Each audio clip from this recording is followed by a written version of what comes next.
My name is Anna Parker, and I'm 28 years old. 3 nights ago, my mother-in-law called me a fat pig in front of 500 of New York's wealthiest elite. Her golden son laughed. My husband stood silent. The entire Whitmore ballroom erupted in cruel laughter at my expense. But when her husband, my father-in-law, saw my face clearly for the first time that evening, his champagne glass shattered on the marble floor. The sound still echoes in my memory, along with his panicked words. Wait, aren't you? Before I tell you how one email turned their mockery into their worst nightmare, please take a moment to like and subscribe, but only if you truly enjoy this story. I'm curious where you're watching from and what time it is there. Now, let me take you back to that unforgettable night when dignity met documentation. The Whitmore family ruled Manhattan's upper echelons like modern royalty. Their penthouse occupied the entire 80th floor of a building where the private elevator alone cost more to maintain than most people's yearly salary. Every surface gleamed with Italian marble. Every wall displayed original art. A genuine Monet hung casually in the powder room, as if million-dollar masterpieces were mere wallpaper. Victoria Whitmore, my mother-in-law, embodied this excess. That night, she wore a custom Chanel haute couture gown that cost more than my teaching salary for 3 years. Her Cartier necklace, the one she called casual jewelry, could fund an entire school district's art program. She moved through her domain like a queen surveying peasants, and in her eyes, that's exactly what I was. For 3 years of marriage to James, I'd endured her subtle cruelties, the forgotten invitations, the accidental exclusions from family portraits, the constant suggestions about miracle diet programs she'd heard about from her trainer. James always said I was being too sensitive, that his mother meant well. I'd once refused her wedding gift, a check for $1 million with strings attached so thick they might as well have been chains. She'd never forgiven me for that. In her world, everyone had a price, and my refusal to be bought was a personal insult. The Whitmore Industries headquarters occupied 40 floors of prime Manhattan real estate, their logo visible from both rivers. $2 billion in assets, built over 3 generations. Victoria ran it all with manicured fingers and an iron will. But empires built on arrogance always have weak foundations. That night I would show them mine was built on something far more solid, legal documentation. What the society pages didn't print was that James held only the CFO title, a glorified accountant in his mother's empire. The real power, the CEO position, remained firmly in Victoria's grasp, despite Richard Whitmore being the official chairman. She'd maneuvered this arrangement through careful board manipulation and strategic alliances. Marcus, the younger son, was Victoria's true heir apparent. Golden Child didn't begin to describe it. He was her creation, molded from birth to take over. Harvard MBA at 25, engaged to a senator's daughter, and blessed with the kind of ruthless ambition that made his mother proud. Every family dinner became a stage for Marcus to demonstrate his superiority, while James counted numbers in the corner. I'd seen the emails between Victoria and her lawyer about restructuring family assets. The subject lines were careful, professional. Estate planning adjustments, and succession timeline optimization. But I knew what they really meant. She was planning to force James out entirely, to pressure him into divorcing me, the unsuitable wife, so Marcus could ascend without any embarrassing attachments to the middle class. 3 weeks ago, I'd overheard her on a call in the study. The moment James signs those divorce papers, we activate the restructuring. Marcus takes his rightful place, and we never have to pretend that teacher belongs here again. I'd stood frozen outside that mahogany door, my hand still raised to knock. Inside my bag, my phone had buzzed with an email notification from my own lawyer. The subject line read simply, "Inheritance matters, urgent." I hadn't opened it then, too shaken by Victoria's words, but I kept my silence. I smiled at dinners. I endured the insults disguised as concern. Because sometimes the best response to someone planning your destruction is to let them think they're succeeding. 2 weeks before the gala, my world had shifted on its axis. My father, whom I rarely mentioned to the Whitmores, had passed away suddenly. Charles Parker wasn't just any businessman. He was the founder and CEO of Zenith Holdings, a quietly powerful investment firm that most people never heard of, but every major corporation desperately needed. The Whitmores knew I had a father in business. They didn't know he was that Parker. Zenith Holdings controlled strategic partnerships worth billions, including Whitmore Industries' most critical contract, a $500 million exclusive distribution deal that kept Victoria's empire profitable. Without it, Whitmore would hemorrhage money within months. The board's official appointment letter had arrived the day after the funeral, sealed and notarized. I was now CEO of Zenith Holdings, inheriting not just my father's position, but his 67% controlling stake. The announcement wouldn't go public for another month, giving me time to transition. I'd sat in my car outside the Whitmore building, reading that letter 3 times. The board had been unanimous. My father had been grooming me for this for years, though I'd chosen teaching as my passion. They didn't know about my MBA from Wharton, earned at night while teaching days. They didn't know about the summers spent in my father's office, learning every detail of corporate governance.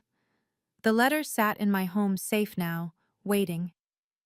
Along with the partnership contract between Zenith and Whitmore, specifically Clause 14.3, any executive officer found guilty of public discrimination, harassment, or conduct unbecoming of corporate leadership shall result in immediate partnership termination.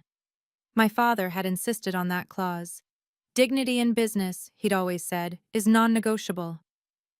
I touched the safe's door that morning of the gala, knowing that tonight, finally, his words would have teeth.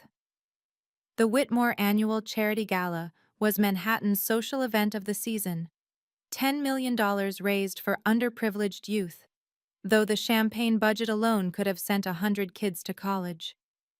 The ballroom at the St. Regis gleamed with crystal baccarat chandeliers, each one worth more than most homes. Red velvet curtains framed the stage where Victoria would perform her annual show of benevolence.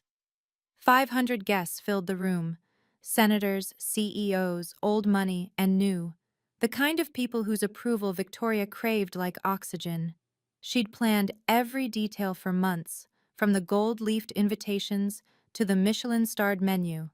"Family presentation time," Victoria announced through her microphone, her voice honey-sweet with practiced charm.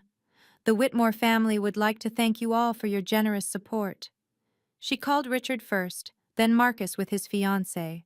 James was summoned next, walking stiffly in his Tom Ford tuxedo. Then silence. I stood at our table, waiting. The spotlight swung past me, then returned, harsh and blinding. "Oh," Victoria said, as if just remembering something unpleasant. "And this is Anna, my son's project. We all have our charity cases, don't we?" The laughter started as a titter, then grew. I heard someone whisper, "Is that really the best he could do?"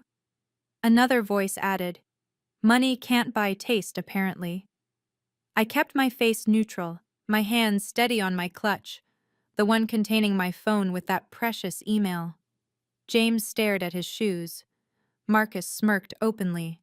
"Come up here, dear," Victoria commanded. "Let everyone see you properly." The walk to that stage felt endless, 500 pairs of eyes dissecting every step. But I climbed those stairs knowing something they didn't. Charity was about to flow in an unexpected direction. The microphone caught every word with crystal clarity. Victoria stood beside me, her Chanel perfume thick enough to choke on, and addressed her audience with theatrical disgust. "So this is the fat pig we have to tolerate in our family." The words rang through the ballroom's perfect acoustics. Someone gasped. Most laughed. Phones appeared, recording the spectacle for tomorrow's social media feast.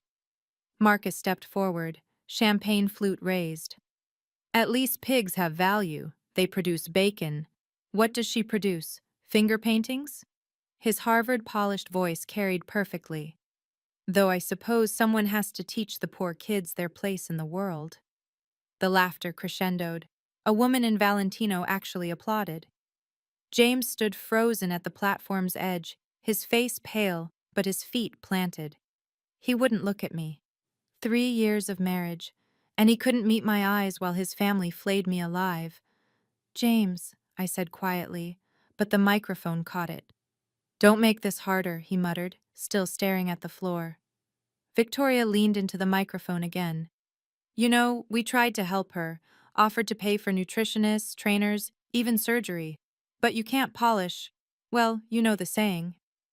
Richard Whitmore stood near the bar, his expression unreadable. But I noticed his knuckles were white around his whiskey tumbler. His eyes kept flicking between Victoria and me, a frown deepening across his distinguished features. "Mrs. Whitmore," I began, my voice steady despite the burning in my chest. "Oh, she speaks," Victoria announced. "Everyone quiet down. Let's hear what wisdom the public school teacher has to share with us." I smiled then, a real smile, because she'd just given me the perfect opening. "I was only going to say," I paused, letting the silence build, "that Mr. Whitmore Sr. might want to sit down for this."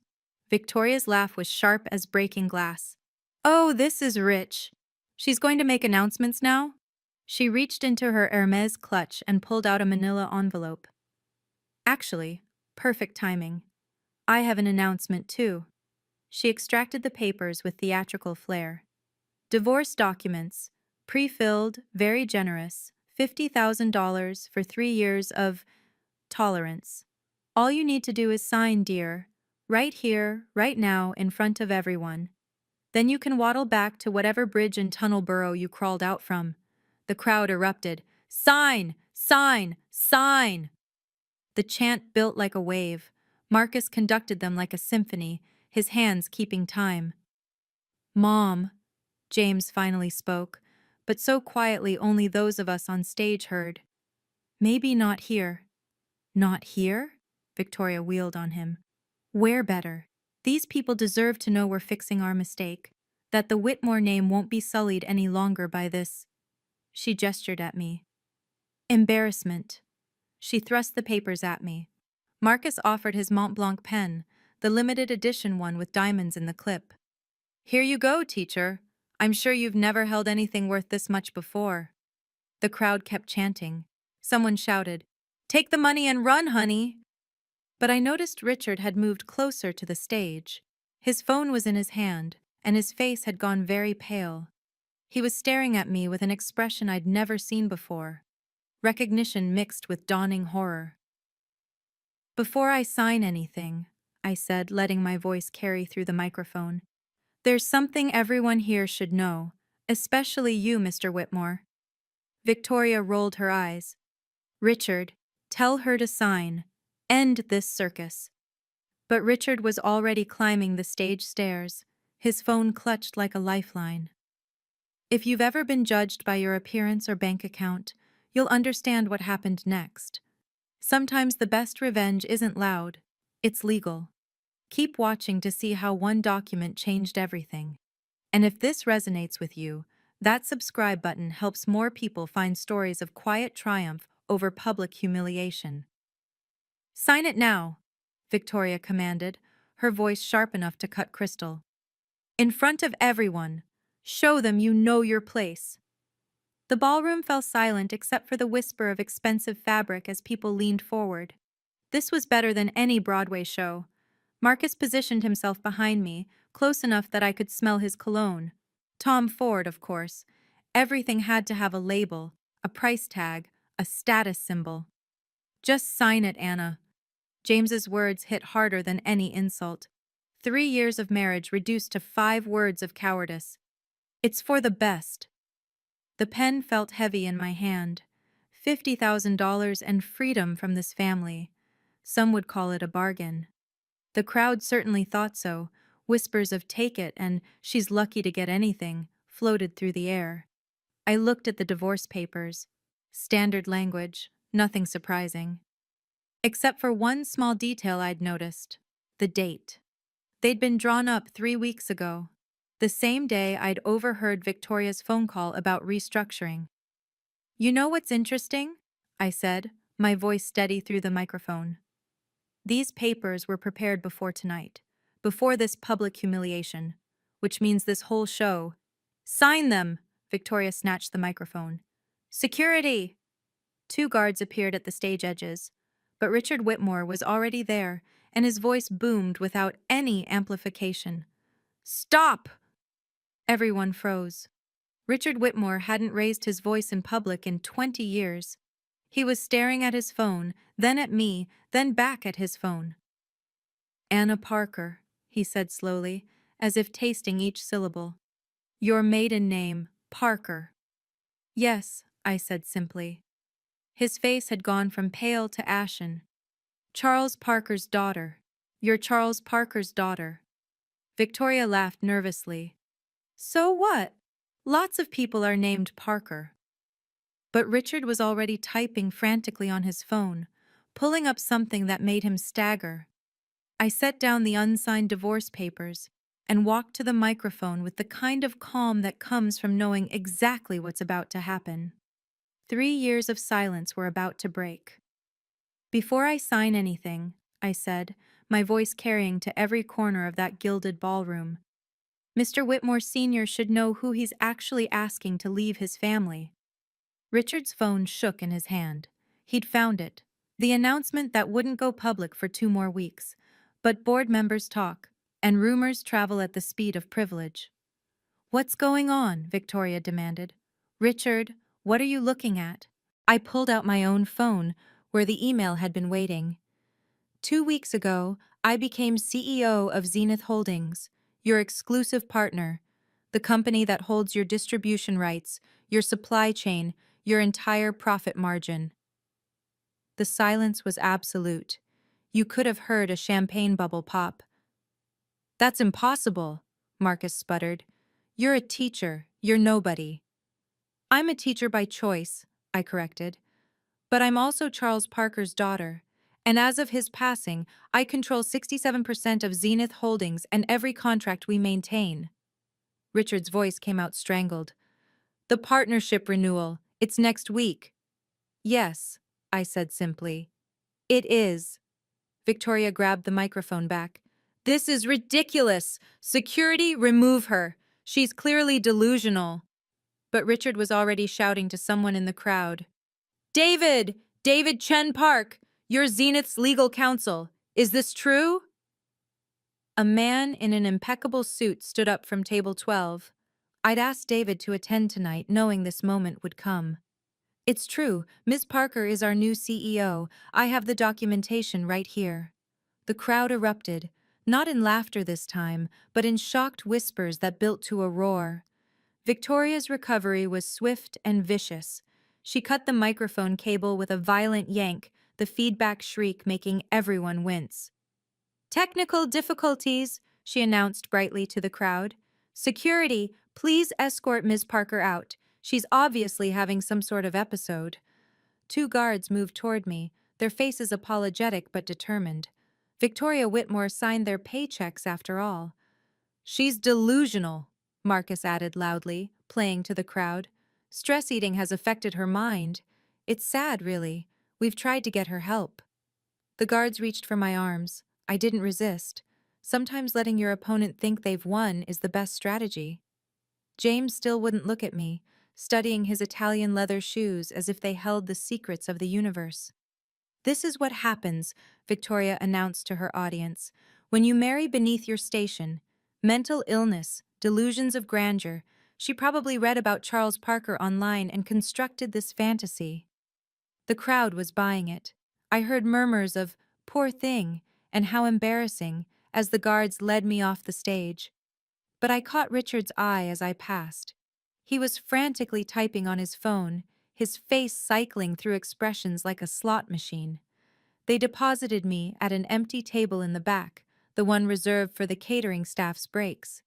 Victoria had already returned to her presentation, smoothly transitioning into the charity auction as if nothing had happened. Crisis averted, she purred into a new microphone. Now, who'll start the bidding on this magnificent Cartier piece? But I wasn't watching her. I was counting down on my phone's clock. David Chen Park had left his table and was walking toward the stage with his briefcase. Richard Whitmore was pushing through the crowd from the other direction. In exactly 10 seconds, everything would change. 10, 9, 8. I sat alone at that back table, watching Victoria bask in her perceived victory. She was auctioning off jewelry now, each piece a testament to excess. The crowd had already forgotten about me, just another bit of drama in their glittering lives. "The crazy wife is handled," I heard someone say. "Poor James." "Victoria always knows how to manage these situations," another added. So composed. James had finally found his spine, or so it seemed. He took the microphone from his mother. "I apologize for that disruption. My soon-to-be ex-wife has been under tremendous stress. We'll ensure she gets the help she needs." The words should have hurt. Instead, I felt only cold clarity. Every betrayal was being documented, recorded by hundreds of phones. Evidence for what was coming. Marcus was already on his phone with someone, probably their lawyer. I caught fragments: mental evaluation, an expedited divorce, an unfit spouse clause. Victoria returned to the microphone.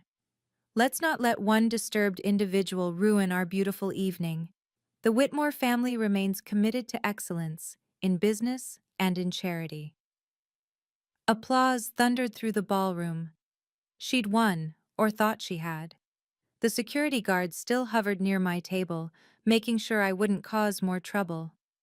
But Richard Whitmore had reached the stage, and his face was the color of old paper. He grabbed Victoria's arm, whispering urgently. She brushed him off, irritated by the interruption. David Chen Park was setting up his laptop at a side table, connecting it to the ballroom's projection system. The tech crew, confused, allowed it. He had Zenith Holdings credentials after all. My phone buzzed. A text from David. "Ready when you are." I stood up. The guards moved closer, but I simply walked toward the stage, holding my phone high. "I haven't finished," I said clearly. Richard Whitmore suddenly lunged for the microphone, practically wresting it from Victoria's manicured grip. His usual composure had shattered completely. "Everyone stop! Please, there's been a terrible mistake." Victoria tried to reclaim the microphone. "Richard, what are you doing? You're making a scene." "No," he said firmly, holding her back with one arm. "You've made the scene. I've just realized who we've been insulting." The ballroom buzzed with confusion. Marcus stepped forward. "Dad, she's nobody. Just a gold digger with delusions. She's Charles Parker's daughter," Richard's voice cracked. "I just confirmed it with 3 board members. Charles Parker, our biggest partner. She owns Zenith Holdings." The whisper started immediately, rippling through the crowd like wildfire. Several people were already on their phones, verifying. The wonderful thing about the ultra-wealthy: they always fact-check when money's involved. "That's impossible," Victoria said, but her voice had lost its certainty. "She's a public school teacher. She lives in Queens. She refused my $1 million wedding gift." "Because she didn't need it," Richard said quietly. "Charles Parker was worth $2 billion, and he left it all to her." I watched the blood drain from Victoria's face as the implications hit her. The partnership contract, the renewal next week, the clause about executive conduct. "Anna," Richard turned to me, his voice now pleading. "Please, come back to the stage. There's been a misunderstanding." "Has there?" I asked, my voice carrying clearly, even without a microphone. "Because I heard your wife quite clearly. Fat pig, wasn't it? Your son called me worthless. My husband agreed I should sign divorce papers. Which part did I misunderstand?" David Chen Park chose that moment to project the first document onto the ballroom's massive screen. The Zenith Holdings letterhead had never looked more beautiful. I walked back to that stage with the measured pace of someone who had already won but was polite enough to let everyone else figure it out. The security guards parted like the Red Sea. Amazing how fast respect returns when money enters the conversation. Anna, please, Richard said, extending his hand to help me up the stairs. I ignored it, climbing on my own. Victoria stood frozen, her Chanel gown suddenly looking like expensive armor that couldn't protect her. Marcus had gone pale under his spray tan. James finally looked at me, his eyes wide with dawning horror. I took the microphone gently from Richard's shaking hand. Should I tell them or should you? Tell us what? Someone shouted from the crowd. David clicked to the next slide. My official appointment letter filled the screen, complete with board signatures and the Zenith Holdings seal. 2 weeks ago, I said calmly, I inherited my father's company, Zenith Holdings. We control strategic partnerships worth approximately $8 billion globally. Whitmore Industries represents one of those partnerships, a $500 million exclusive distribution deal that expires next week. The math was simple enough for everyone to follow. Without Zenith, Whitmore Industries would lose 60% of its revenue stream overnight. But that's not the interesting part, I continued. David, could you show them clause 14.3? The contract appeared on screen, with one section highlighted in yellow. Any executive officer found guilty of public discrimination, harassment, or conduct unbecoming of corporate leadership shall result in immediate partnership termination without possibility of renewal for a minimum of 5 years. Now, I said, turning to Victoria, would you like to repeat what you called me? I'm sure everyone would love to hear it again. We have about 500 witnesses, plus, I gestured to the phone still recording, video evidence. Victoria's mouth opened and closed like a fish gasping for air. The email on the screen was dated 2 weeks ago, digitally signed and notarized. Every board member's signature was visible, including 3 who were in this very ballroom. As of October 15th, I read from the projection, Anna Catherine Parker is hereby appointed Chief Executive Officer of Zenith Holdings, with full authority over all partnerships, contracts, and strategic decisions. This can't be real, Victoria stammered. You're a teacher. You wear clothes from Target. You drive a Honda. By choice, I replied. My father taught me that real wealth doesn't need to announce itself. Unlike some people, I don't need Chanel to feel valuable. Marcus tried to salvage the situation. Even if this is true, you can't just cancel a contract because your feelings were hurt. David clicked to the next slide, a recording timestamp from tonight's event. Actually, she can. Your mother called Ms. Parker a fat pig at 9:47 p.m. You called her worthless at 9:48 p.m. Both statements were made in your capacity as executive officers of Whitmore Industries at a company-sponsored event in front of clients and partners. Textbook violation of Clause 14.3. The crowd was dead silent now. You could hear the ice sculptures melting. But more importantly, I continued, let's discuss why this contract matters so much to you, Victoria. Another slide. Whitmore Industries financial statements. Without Zenith's distribution network, Whitmore Industries has approximately 90 days of operating capital. After that, I let the pause hang. Bankruptcy. You're bluffing, Victoria whispered, but her voice cracked. 3 men in expensive suits stood up from their tables simultaneously. I recognized them from the photos in my father's office, Zenith board members.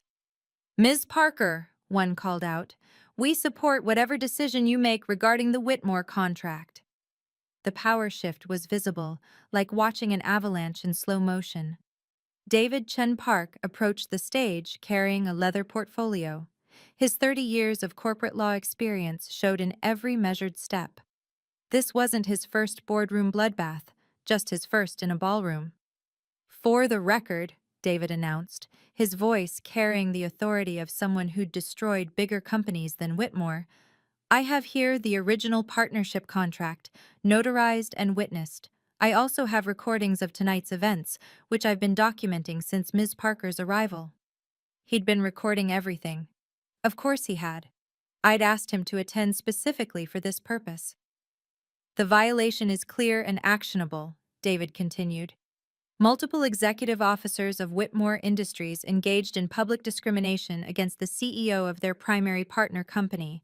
The contract terms are unambiguous. Victoria found her voice. You set us up. You knew who you were and let us. Let you what? I interrupted. Show your true character? Reveal how you treat people you consider beneath you? I didn't make you call me a pig, Victoria. I didn't force Marcus to call me worthless. I certainly didn't compel my husband to stand silent while his family destroyed his wife's dignity. James flinched as if slapped. Furthermore, David added, pulling out another document, I have here 3 affidavits from Whitmore Industries employees documenting a pattern of discriminatory behavior from Mrs. Victoria Whitmore. It seems tonight wasn't an isolated incident. Richard grabbed the documents, scanning them rapidly. His face went from pale to ashen to slightly green. Margaret from accounting, he read. Terminated after gaining weight during chemotherapy. Tom from logistics, demoted after his son came out. Jennifer from marketing, passed over for promotion 3 times with comments about her unfortunate appearance. Those were business decisions, Victoria protested. Were they? I asked. Because they look like patterns to me. Patterns that Zenith Holdings cannot associate with. The 3 Zenith board members had moved closer to the stage. Jonathan Hartley, whom my father had trusted for 20 years, spoke first. Ms. Parker, we've reviewed the situation. The board unanimously supports enforcing Clause 14.3. Then something unexpected happened. A woman in St. Laurent stood up from table 3. I'm Catherine Walsh, CEO of Walsh Retail Group. If Zenith terminates the Whitmore contract, we're interested in discussing that distribution network. Another CEO stood, then another. Within seconds, 12 major company leaders were on their feet, all eyeing the opportunity like sharks scenting blood in the water. You see, I explained to the stunned Whitmores, Zenith's distribution network is the gold standard. Companies wait years for a partnership slot. If I terminate your contract tonight, I'll have 20 offers by morning. Marcus tried one last desperate play. This is corporate assassination. You married James just to destroy us. Actually, David interjected, Ms. Parker signed a prenuptial agreement refusing any claim to Whitmore assets. She wanted nothing from your family except respect, which evidently was too much to ask. Richard Whitmore suddenly spoke up, his voice heavy with resignation. Anna's right.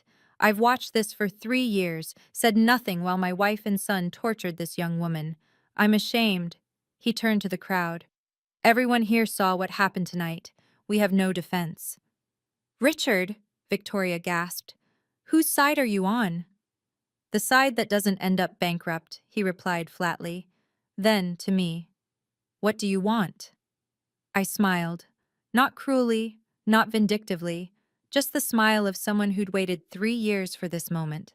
I want a public apology. Then we discuss new terms. And Victoria? I looked directly at her. You're going to resign as CEO tonight.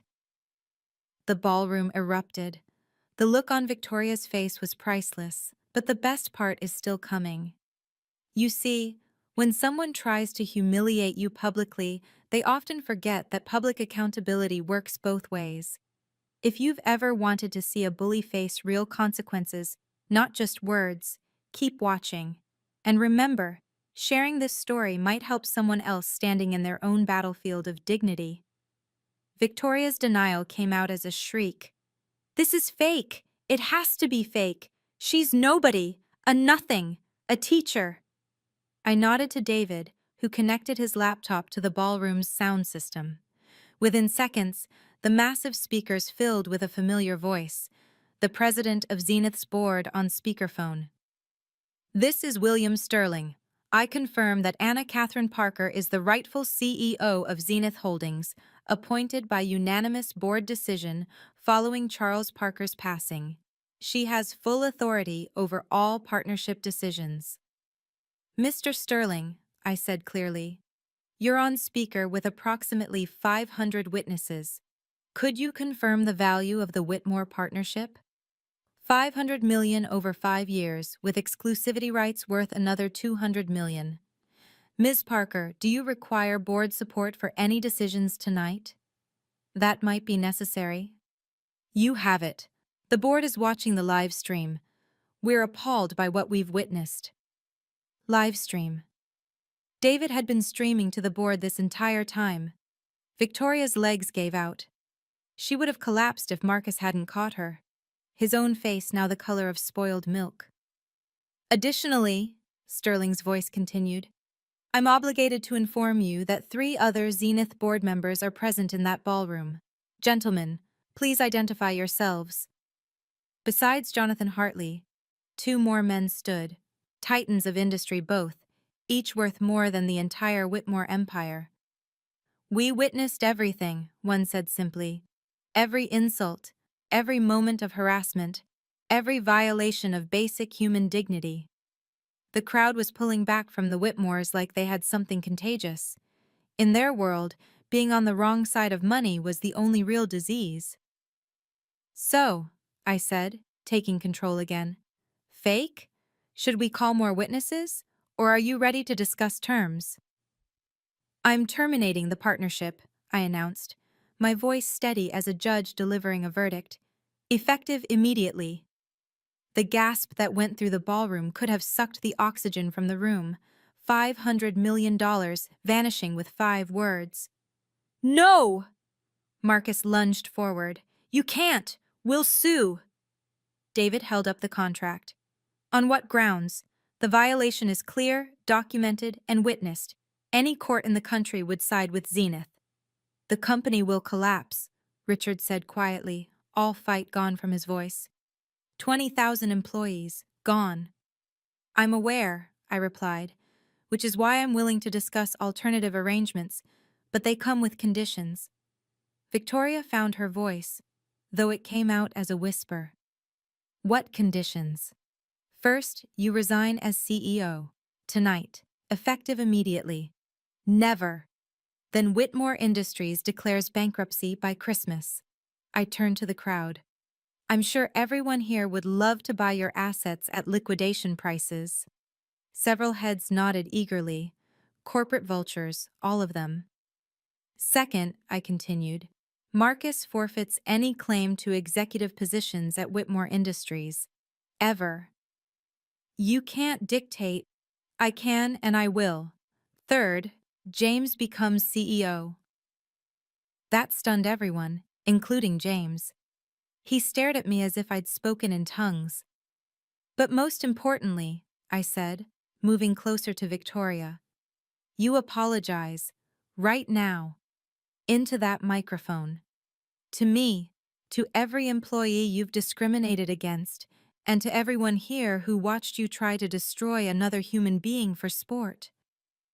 I'd rather die, Victoria hissed, than your company does instead. I turned to walk away. David, prepare the termination paperwork. Wait! Richard grabbed my arm. Please, Anna, give us a moment. He pulled Victoria aside, whispering furiously. Marcus joined them, gesticulating wildly. James remained frozen, staring at me with something like awe. The Whitmore family huddled like conspirators while 500 of New York's elite watched in fascinated silence. This was better than any theater performance they'd paid thousands to attend. I stood perfectly still, counting down in my head. 60 seconds. That's all I'd give them. 40 seconds, I announced. Victoria's whispered protests grew more frantic. Marcus was actually crying now, his perfect facade cracking like cheap plaster. Richard's voice rose and fell, urgent and commanding. 20 seconds. James finally moved, walking toward me with purpose. The crowd parted for him, unsure what to expect. Anna, he said, loud enough for everyone to hear. I'm sorry. I failed you as a husband. I stood there while they tore you apart, and I said nothing. Did nothing. I don't deserve your forgiveness, but 10 seconds. Mom! James turned to Victoria. Apologize. For once in your life, choose the company over your pride. 5 seconds. Victoria broke free from Richard's grip and grabbed the microphone. Her hands were shaking so badly she nearly dropped it. 4. 3. I apologize. 2. I'm sorry for everything. I held up my hand, stopping the countdown at 1. Be specific, I said coldly. What are you sorry for? Victoria's face crumpled. The great Victoria Whitmore, Queen of Manhattan society, began to cry. Not gentle tears. Ugly, humiliating sobs that smeared her perfect makeup. I'm sorry for calling you a pig, for treating you as less than human, for trying to destroy your marriage, for being a monster. And? And I resign. Effective immediately. I resign as CEO of Whitmore Industries. The words echoed through the ballroom like a death knell, or perhaps a rebirth. Richard Whitmore stepped forward, pulling a document from his jacket pocket. His hands trembled as he unfolded it. Since we're confessing tonight, he said, his voice carrying the weight of years, I have something to add. Victoria looked at him in confusion. Richard, what are you doing? Something I should have done years ago. He held up the papers. This is my will, updated last week after I saw how Marcus treated a janitor in our building.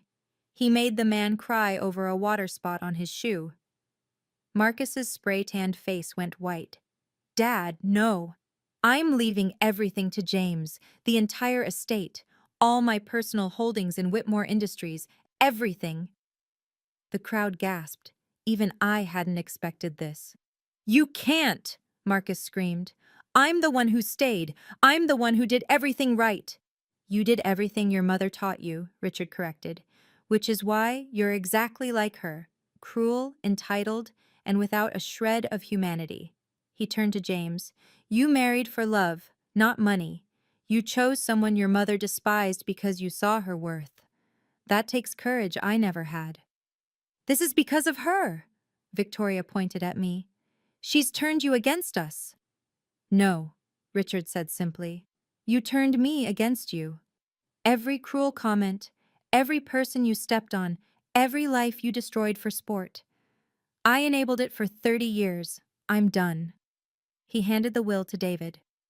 Mr. Chenpark, would you verify this is legally binding? David scanned it quickly. Witnessed, notarized, and filed with the court, completely legitimate.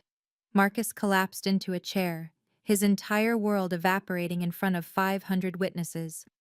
So, Richard said to me, James will be CEO. Is that acceptable for maintaining the partnership? Victoria Whitmore fell to her knees, the sound of her Chanel gown hitting the stage floor audible in the horrified silence. The Queen of Manhattan high society, kneeling in front of the fat pig she'd tried to destroy. Please, she sobbed, mascara streaming down her cheeks in black rivers. I'm sorry, I'm so sorry. I was wrong, I was horrible. The words poured out of her like a dam breaking. I was jealous. You refused my money. You had James's love without trying. You were everything I pretended to be, accomplished, educated, independent. I have nothing without the Whitmore name. Nothing. Marcus tried to run. Actually tried to flee the ballroom, but security, the same security his mother had ordered to remove me, blocked his exit. Let me go, he shouted. I don't have to stay for this. Actually, you do, David said calmly. There's the matter of the embezzlement. Another gasp from the crowd. This night kept delivering. What embezzlement? Richard demanded. David pulled out more papers. Mr. Marcus Whitmore has been siphoning funds from the Charity Foundation. Tonight's gala?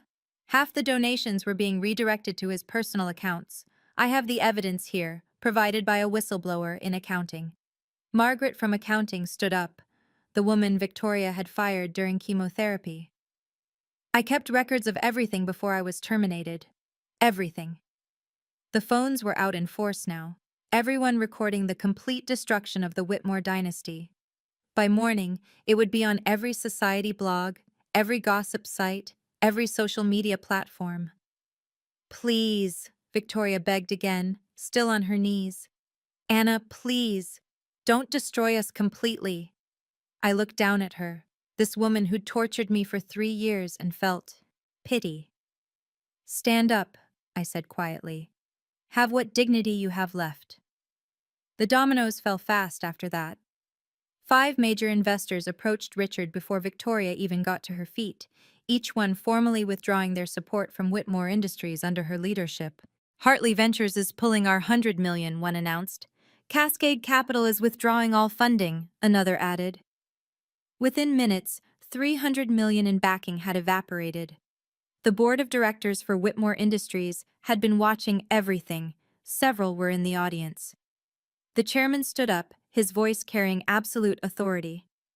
Emergency board meeting right now. This ballroom will suffice. He looked at Victoria with disgust. The motion is simple. Remove Victoria Whitmore as CEO, effective immediately. The vote was called right there, in front of everyone. 7 board members present, 2 participating by phone. All in favor of removing Victoria Whitmore? 7 hands rose. The 2 on the phone confirmed their yes votes. Motion carried unanimously. Victoria Whitmore, you are terminated. James Whitmore, will you accept the position of CEO? James looked at me, then at his father, then back at me. I accept, but with one condition. Anna serves as strategic advisor with full veto power over major decisions. That's irregular, the chairman began. That's non-negotiable, James interrupted, finding his spine at last. She just saved this company from bankruptcy. She deserves a voice in its future. The board huddled, whispered, then nodded. Accepted. Marcus was being escorted out by actual police now. David had called them regarding the embezzlement. He screamed the entire way, blaming everyone but himself. You did this, he shouted at me. You destroyed our family. No, I replied calmly. You destroyed yourselves. I just held up a mirror. The crowd parted as security led him away, their phones still recording every second of his downfall. James approached me slowly, as if I might disappear. The man who'd stood silent while his family devoured me finally found his voice, but it came too late. Anna, I know I don't deserve. You're right. You don't. He flinched but continued. I was a coward, weak, pathetic. I let them hurt you because I was afraid of losing my position, my inheritance. I chose money over my wife. Yes, I said simply. You did. He dropped to one knee, right there in front of everyone. Please, give me another chance. I'll spend the rest of my life making it up to you. I looked at him, really looked at him. The man I'd once loved enough to marry despite his family's objections. The man who'd promised to protect me, to stand by me, to choose me above all others. Stand up, James. He did, hope flickering in his eyes.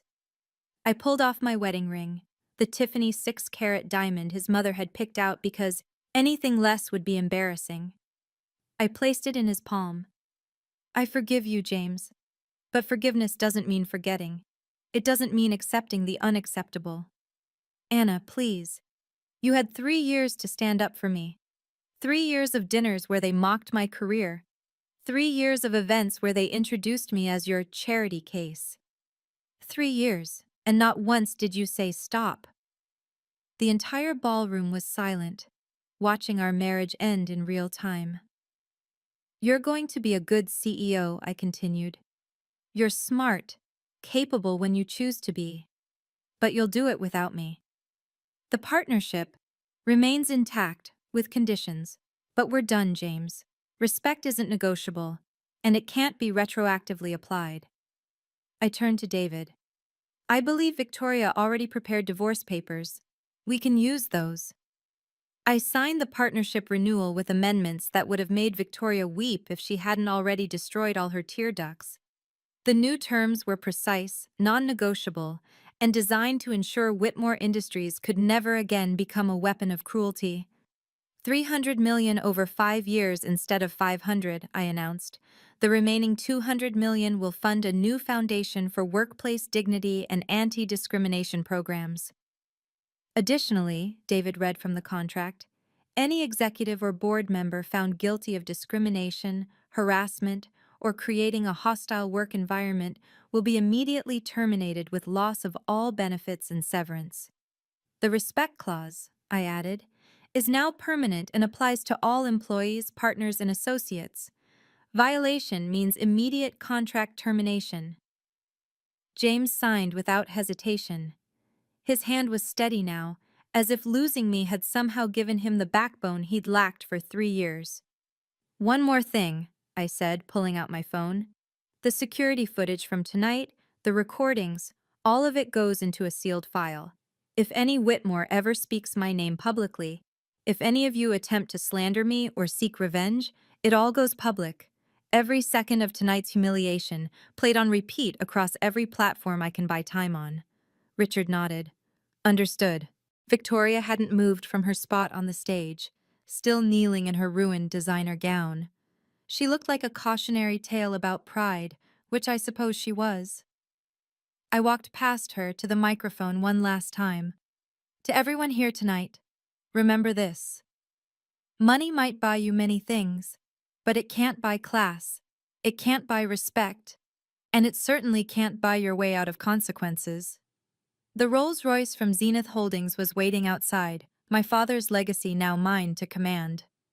6 months later, I sat in my office at Zenith Holdings, looking at the Wall Street Journal's headline, The Whitmore Redemption: How James Whitmore Saved His Family's Empire. The article detailed his transformation from weak-willed son to decisive leader. Stock prices had recovered. The company culture had transformed completely. The discrimination lawsuits had been settled, with Margaret from accounting now heading their new diversity department. Victoria lived in a one-bedroom apartment in Queens, ironic, considering how she'd mocked my bridge and tunnel origins. The divorce settlement Richard demanded had left her with barely enough to survive. She worked as a receptionist at a small firm, having been blacklisted from every major company in Manhattan. Marcus was serving 18 months for embezzlement. His fiancée, the senator's daughter, had broken the engagement via a public Instagram post that got 12 million likes. Richard had sold the penthouse and moved to a modest house in Connecticut. He sent me a letter every month, apologizing again and again. I never responded, but I didn't throw them away either. James had tried to call me exactly once, on what would have been our 4th anniversary. I didn't answer. He sent a single text. You saved us by leaving us. Thank you. As for me, Fortune magazine had just named me to their 40 under 40 list. The headline read, Anna Parker, the CEO who turned humiliation into $100 million lesson. The gala invitation sat on my desk, the Whitmore annual charity event. James had sent it with a note. You're always welcome, but I understand if you never want to see us again. I fed it to the shredder. Some stages weren't worth returning to, no matter how much they'd changed. My father would have been proud. The lesson I learned that night wasn't about revenge. It was about recognition.